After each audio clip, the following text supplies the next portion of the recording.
Recording in progress. I hope you all are okay with that. So welcome. We are very excited to bring this virtual chamber community update to you. We're especially fortunate to have Jamyang Dorji from Community Transit with us today. I'll introduce him shortly. This community update is intended to be the first in a series of updates from leaders in our region, providing our members and the greater Edmonds community with an opportunity to learn about relevant issues, ideas, and pursuits as part of the Chamber's larger mission to promote the economic vitality of Edmonds through advocacy, leadership, education, and events.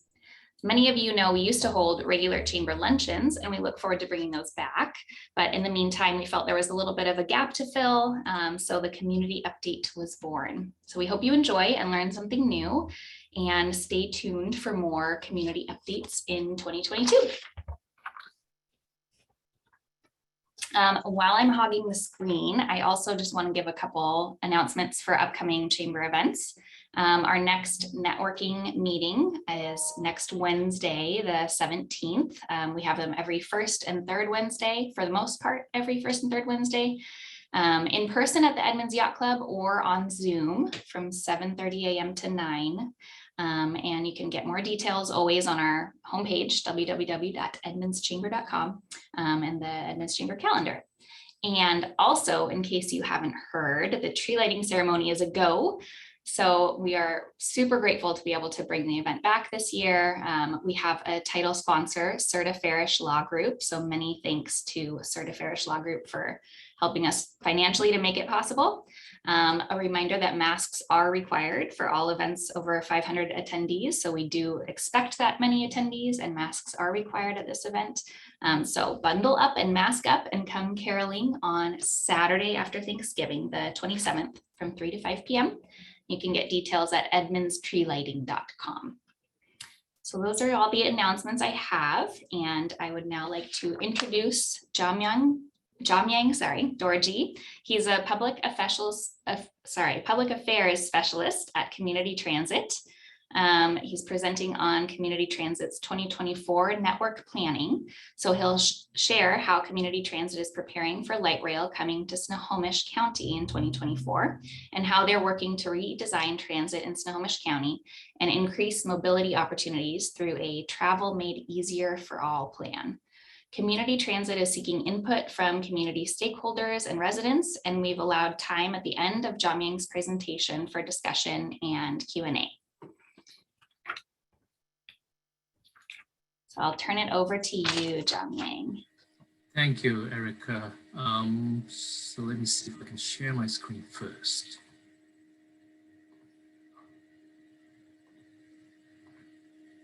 Excellent. There you go. Now, I'm assuming people can hear me.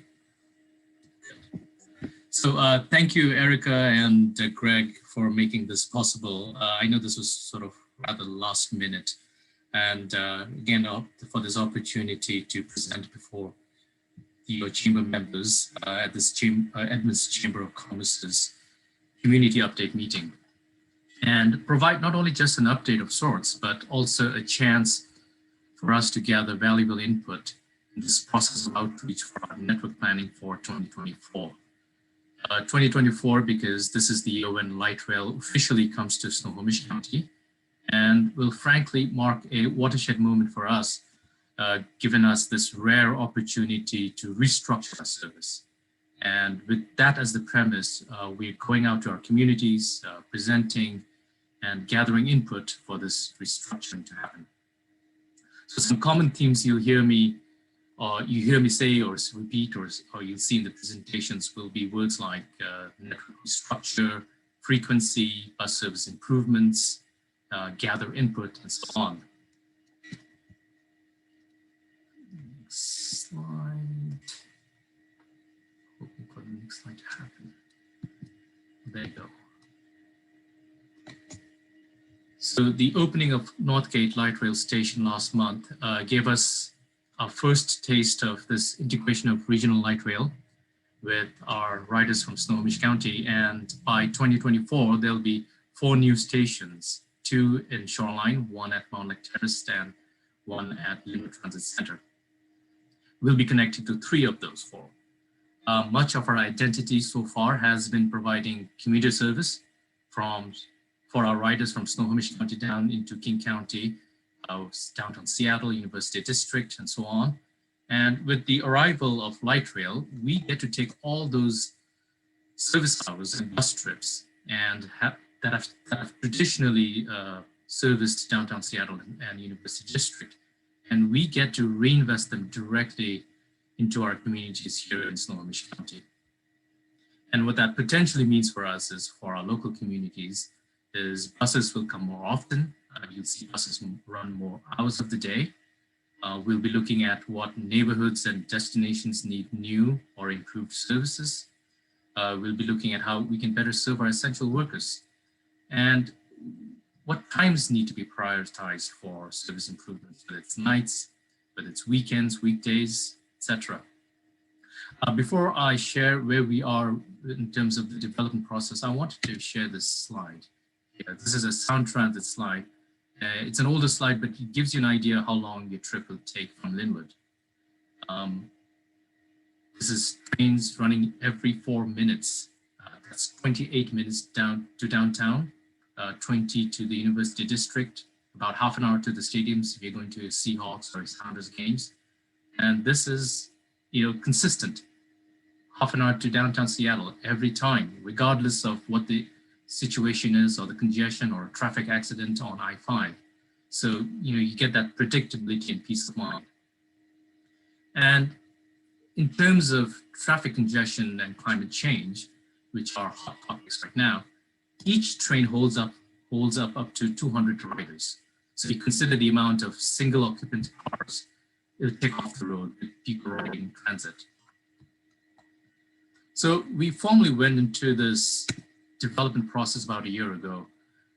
This effort has mostly internal facing to date with 2 rounds of internal workshops during the last year. And as you can see in the orange arrow where we are in this process, we are now at a critical milestone of this public facing portion of the project where we're looking for jurisdictions and partner agencies to provide input. And next year, 2022, we'll launch into the second phase, which isn't too far. It's about a month or so. We'll have worked on information gathered from this phase. We'll create some early drafts from this initial input process, and there'll be additional public outreach and engagement. Then we'll share these refined concepts and subsequently we'll take them to the board. The final decision of this 2024 network plan is targeted to go before the board for approval in December of 2022, even though light rail eventually comes in 2024. And we have to make this decision really early as we need to phase in the service additions like the purchasing of new buses and the hiring and training of new drivers and IT staff for electronic displays and such. So like with all large projects, you go into them with a few clearly articulated goals, and we have 4. First and foremost, and most familiar being the connecting of our buses to light rail. This integration will be key. And then we'd be looking at expanding service, frequent service, meaning 15 minutes of better all day. We'll be adjusting to changing markets. That means tracking developments, looking at population growth, densities, etc., and ensuring equitable access to transit. Basically, looking at efficiencies and opportunities in our system and looking at how transportation can contribute to more equitable communities. In the equitable access to transit bit, that's a lot of coordination with cities and counties for public roads and widening and safe structures and such. So simply put, we're just trying to make travel easy for all. This work has been long and ongoing. It has a lot of partnerships and collaboration and years of accumulated research and experience and so on. And it has a lot of moving parts. Now, I won't go too much into the details of each one of them listed here, but there is substantial input and collection with and from collection of information with and from key regional stakeholders and local jurisdictions. Our staff work with cities, counties, with their planning departments and public work departments. We review our own long-range plan, as well as align them with the Puget Sound Regional Council's transportation plan and Vision 2050 for the region. Our staff's coordinating works with partner transit agencies like South Transit, King County Metro, Everett Transit, and the other transit agencies around us. And we're making outreach with community groups and chambers like this, meeting and presenting and trying to gather as much information as we can. And we'll be also tracking data for our changing markets, where we're looking at developments in the region, listening to what customers are wanting, looking at demographic data.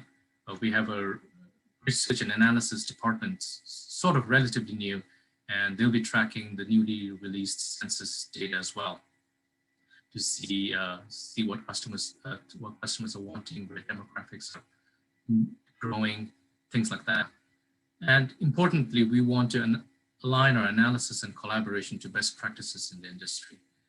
In terms of equity, addressing equity, Los Angeles's MTA network, as well as even King County metro system down south, are considered in the industry as doing good models, as great models doing great work in terms of addressing equity. And we'll be looking to model our work on those practices. So all that to say that we'll be putting some real focus on improving service, and that we do the best job in matching the densities in our communities with service that match that market. And we do that with the tools we have. Our tools being this pyramid-like stack of transit vehicles, which represents the various transit modes that are within the purview of our 2024 network planning. With light rail, trains, and the Swift Bus Rapid Transit as the foundation, both characterized by high frequency, high capacity, reliability, as I spoke earlier about. Trains run every 4 minutes during peak, and our Swift Bus Rapid Transit buses run every 10 minutes. And then our local and express routes probably look more familiar to you. You could see them more in our local communities.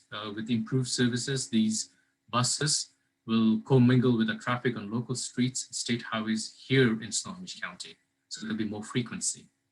And then at the very top, we'll be looking at new service options, stuff like on-demand service, microtransit, van shuttles, etc. Things that have perhaps lower capacity, but offer more flexibility and are usually relegated to local neighborhoods or city zones. The common denominator with these new service concepts being the ability to meet people where they are. And I'll speak a bit more on that in a later slide. So this map here shows our integrated future network and is a good depiction of our network restructure with light rail. I'll spend a bit more time on this slide as there's a lot going on here, and I'll give you some time to orient yourself to the map as well. As you can see at the bottom where I'm with the cursor, this light purplish hue line represents light rail. And then we have the Swift Bus Rapid Transit lines, the blue line from Everett, running from Everett up north down the Highway 99 corridor down into Shoreline. And then we've got the Swift Green Line, which we launched a few years ago, that starts at the Boeing complex, down the Airport Road corridor, down Highway 527, which is also known as Bothell Highway, and currently ends at the Canyon Park Park and Ride in Bothell. And then we're currently working on this orange dotted line that's right sandwiched between the blue and the green, creating a network. And this orange line, the Swift Orange Line, will be launching during the same time as when light rail comes to Snohomish County in Linwood. And this connects from, it's an 11-mile corridor, and we'll start at a redesigned McCullum Park and Ride, down Bothell Everett Highway South, connects to Mill Creek Town Center, goes up the busy 164th corridor, connects to Alderwood Mall. See how That area is always a zoo during the holidays and even now as population increases, and then connects to Linwood Transit Center, making a direct connection to light rail there, and then ends at Edmonds College. So this is an 11-mile corridor. There'll be 19 unique platform stations, transit stations along this corridor. There's tons of infrastructure improvements, road widening projects, and stuff that's happening along the way to accommodate these buses. And then there'll be a new transit center ending at Edmonds College. This is a $80 million investment in our community. It's a combination of federal, state, and local funding to do this. And then at the very top, I'll call out this sort of orange gold line, light orange gold line. And this is next in our project series of bus rapid transits. This connects from Everett Station up north to Marysville to Arlington and ends at Smoky Point Transit Center. And this will connect to the Cascade Industrial Center, where there's lots happening with Amazon, new Amazon warehouse and roads and streets being built around it as we speak. And the rest of these gray corridors, gray lines, are other transit emphasis corridors or major state and county highways where future residential growth is expected to occur. We would be looking to add frequent local service in these areas, given the growing densities and needs. And these are all in alignment with our long-range plan. So what does this look like for our communities in terms of connectivity? At a very conceptual level, these next two slides show the service approach for this future frequent network. The slide looks a bit like an airline network map with light rail as the spine down the middle and connecting with major points and light blue circles as hubs where multiple routes will converge from. And as mentioned, with the restructuring of our commuter service routes down to Seattle, many of our communities here and more in the county will be looking to add new or improved connections, expanded hours of service and frequency. There'll be more east-west options and network coverage in neighborhoods will be increased, and that's sort of the key thing we're looking at with this restructure. The similar restructured map of connecting our communities. So what we've essentially done is we've divided the county into quadrants to sort of help look at some initial concepts and help focus on our initial outreach questions. Northwest County, county areas like Marysville and Stanwood is seeing rapid growth. Northeast County, Arlington, Lake Stevens, travel is channelized into a handful of state highways like Highway 9 and the US 2 Trestle. Southeast County, Bothell, Mill Creek, generally follows the State Route 527 of the Bothell Everett Highway corridor.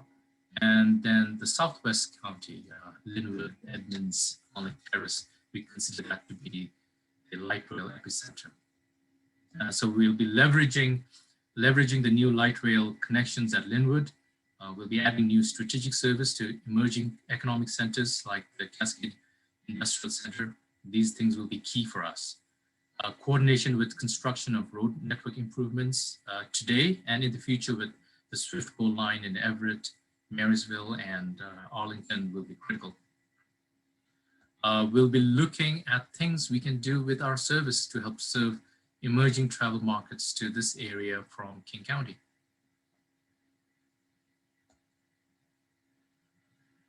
I spoke about new service options earlier, or I mentioned, and new service options like microtransit.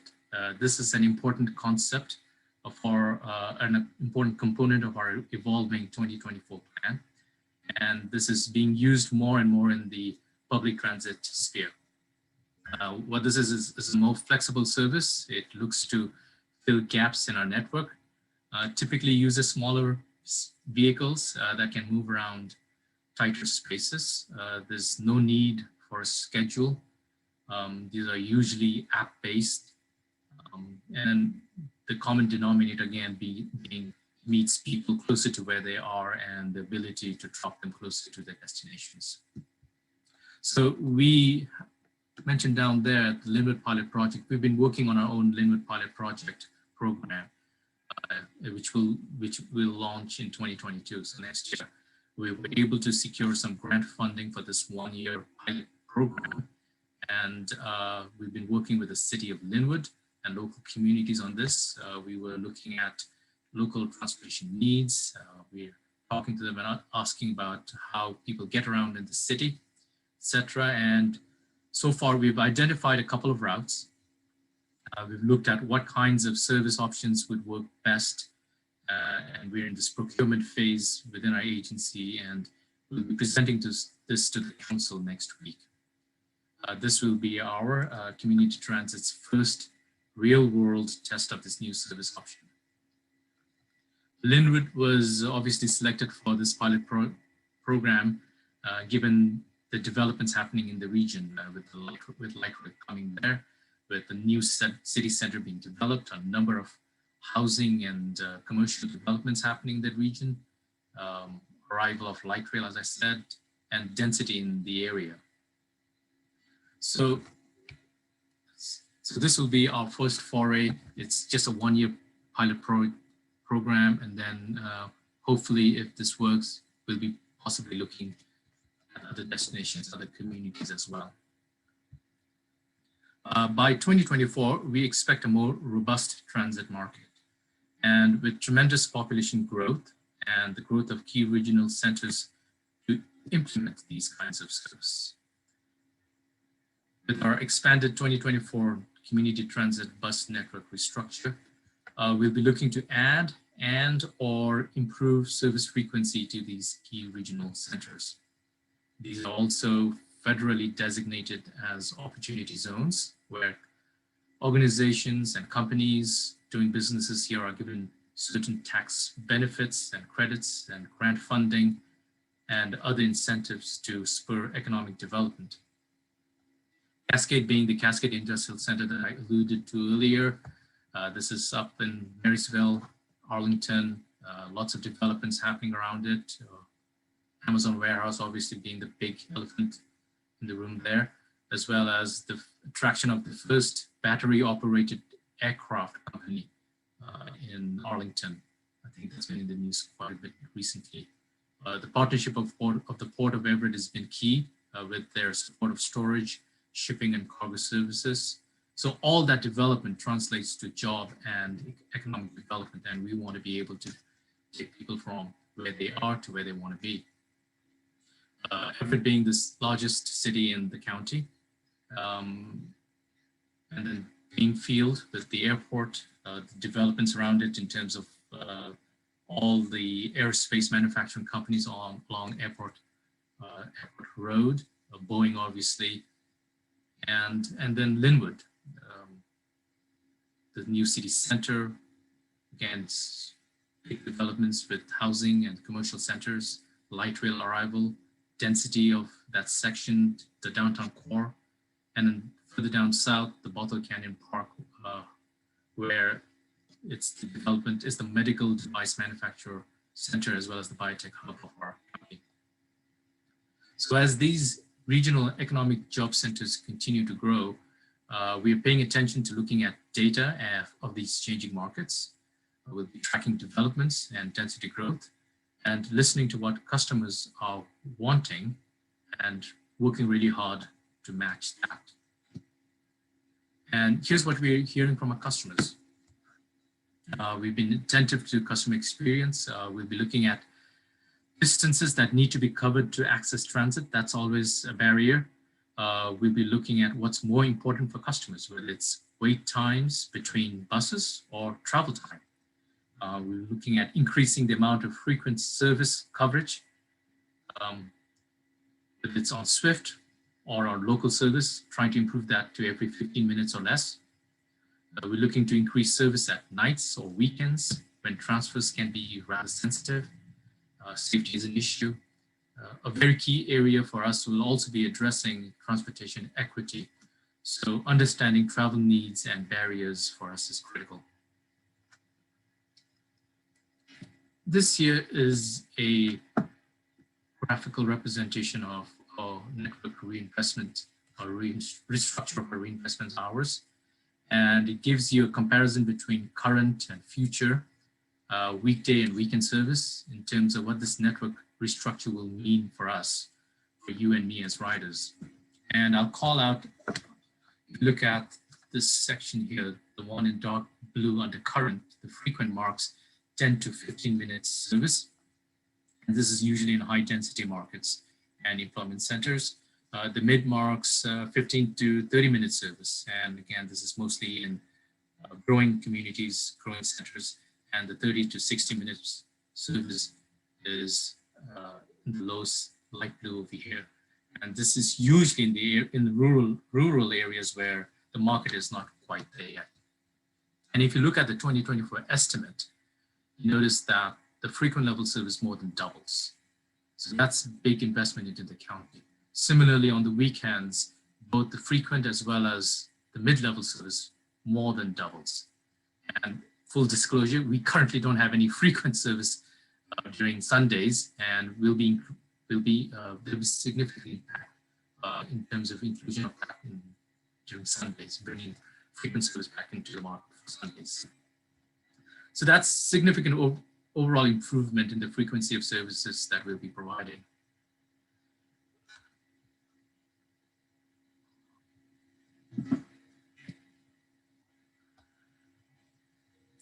So outreach, like our bus network, is also being rebooted. Equity will be playing a prominent role in our analysis. We'll be looking to prioritize service to equity populations. We're working directly with various community-based organizations. There's a dedicated person, a person from our communication staff that's doing a large part of this work. His portfolio, a major part of his portfolio of duties being this outreach work with communities.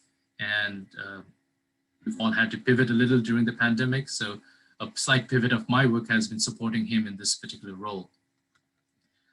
So what we're trying to do is we want to reach populations that we've not reached in the past. Populations that are foreign born, limited English speaking households, populations that live with a disability. And there's a real concerted effort this time around to look at this through the lens of equity in our analysis in terms of outreach and service. And I think while the pandemic has been disruptive for us all, and the various social cause movements necessary for this overall real holistic growth within our communities to happen, I think it's made us all really look at equity within our own communities and put our money where our mouth is. And it's been refreshing to see that, and I hope that continues. So to recap, what does this mean? Making travel easy for all. This is creating a network of high frequency routes connecting to light rail at Linwood and Mount Lake Air stations. More local connections and creating efficiencies to Swift, Blue and Green, and the addition of the Swift Orange line. This is reliable and frequent connections to the ferry terminals in Mukilteo and Edmonds, and as well as our regional growth centers. New neighborhood coverage in high density growing markets like Linwood and Bothell, Marysville and Arlington up north, and Monroe in the east. Improved east-west connectivity and leveraging lessons learned from our Linwood pilot project, which will be launched next year. So in terms of our project schedule, we're showing a targeted adoption date in late 2022. The initial outreach with being this year, as we're going out with the cities, counties, chambers, various community-based organizations. There's a team doing this outreach with public work departments and planning departments and such. This detailed network design work and more intensive outreach next year. And then the implementation of activities such as training and the scheduling and the detailed routing will take place much of 2023. It's a big lift. Northgate opening was sort of a appetizer version of us, gave us a good rehearsal course for this. And but 2024 will be a much larger effort for us. And the assumption is that Linwood Light Rail would open in mid-2024. the prime directive for us is to be in a state of readiness by March of 2022. So with that, thank you again for your time. I've included my email address there should you like to reach out, and I'm happy to take any questions if there is time.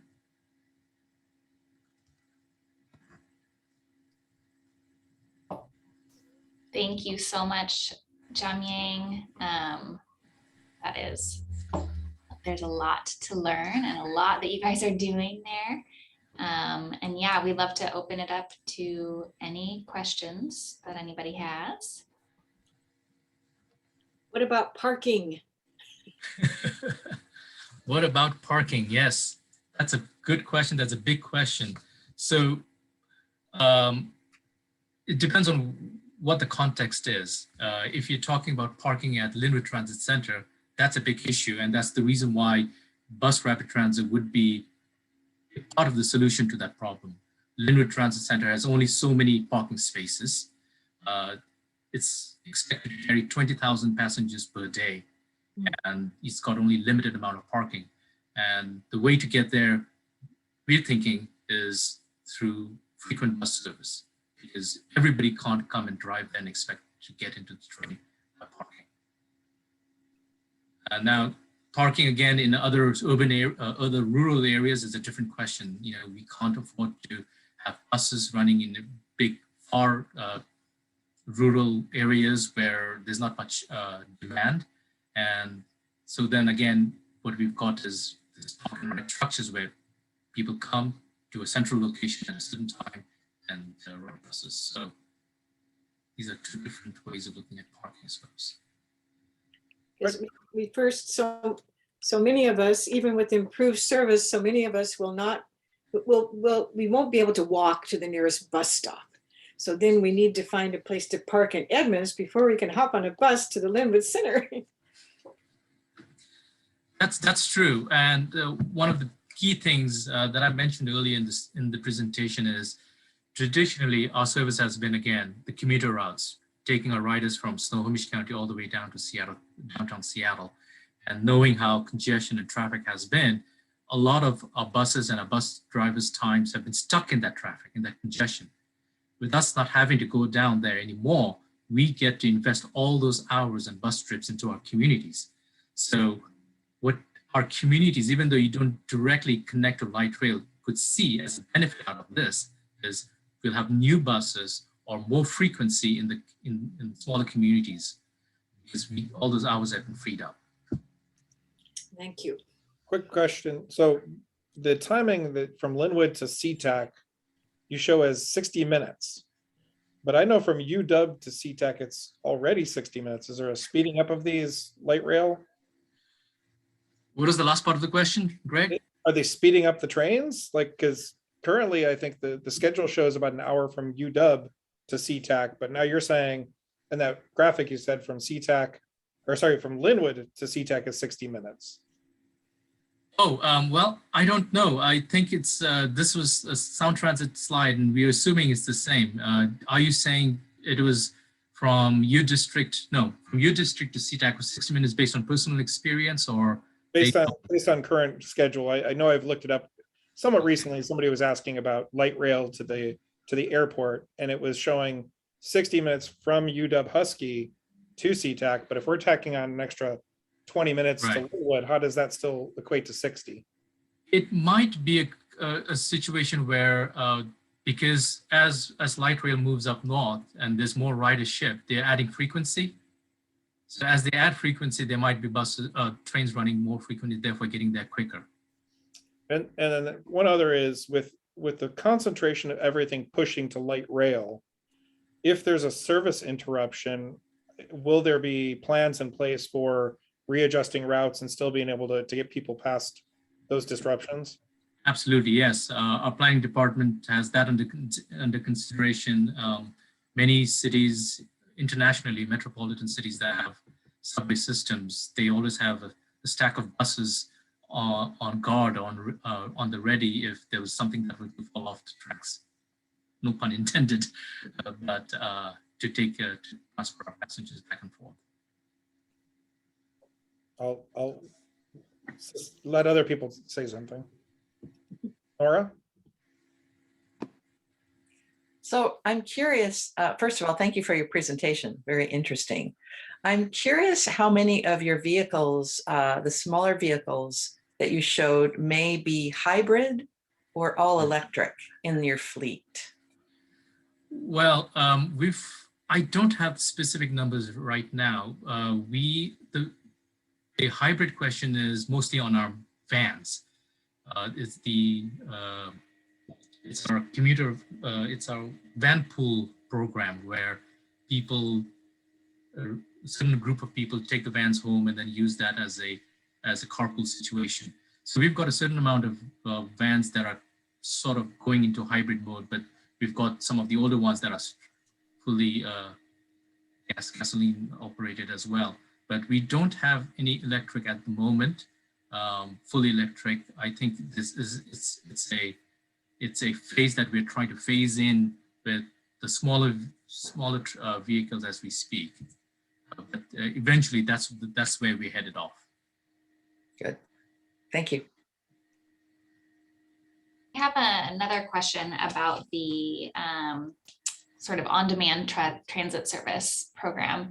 Can you give an example of what like the user experience would look like for that? You mentioned something about it being app-based. Mm-hmm. So, we haven't finalized on one yet. What we did was with the Lindenwood pilot project, we went into the communities, asked what the transportation need was, where the gaps were, and first was finding out which routes was where the need was most apparent. And then afterwards trying to figure out, well, what options work best, whether it was a shuttle van or whether it's Uber-like service. I think King County Metro has a VIA, it's called VIA. It's a transit service where people, kind of like Uber, you just put it up on an app and you get off on a bus. And if there's no connection from your bus to your home, you just call it up via app and it'll take you home. But then it's within a certain geographic location where there isn't already an existing transit service. So it's stuff like that we were looking at. A van shuttle could be, a van that stays in a designated area, and it might be a circulating route within the mall area because that's sort of busy. So these are all options that we were looking at, and we haven't yet nailed down on which one we're going to be doing yet. But then that's what it is in terms of going to the board as well as the council and presenting and seeing what's the feedback we're going to get.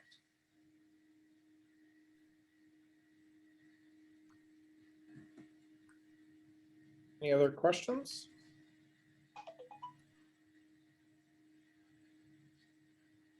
Well, I have my email address there. So if anybody thinks of something later or would like to connect later, please feel free to reach out within your own organizations as well. So I was going to say, you're doing outreach right now. What format are you looking to get feedback from the community? Do you have a survey that's coming? Yep. Or is it just through these kind of Q&As that you're trying to develop more of? You read my mind. The survey is being launched on the 15th. And then beyond the survey bit, we will be having literally boots on the ground folks. And that's been where the equity bit has come. We've made some effort there because we'll be connecting with various regional community groups, going to their organizations and trying to get some feedback or utilizing their populations to get that feedback. Open house, online open houses as well. So November 15th, that's when the survey gets launched. So keep your eyes out for the survey and spread the word. Get your neighbors and friends to participate in the survey too, please, everybody. All right, well, thank you so much, Jamyang, and thank you everybody for attending and asking questions. And we hope you have a wonderful rest of your day, and stay tuned for the next Chamber Community Update sometime in 2022. Go Chamber. Thank you Thanks, very much. Sunny. Bye, everybody. Bye. Bye. Thank you.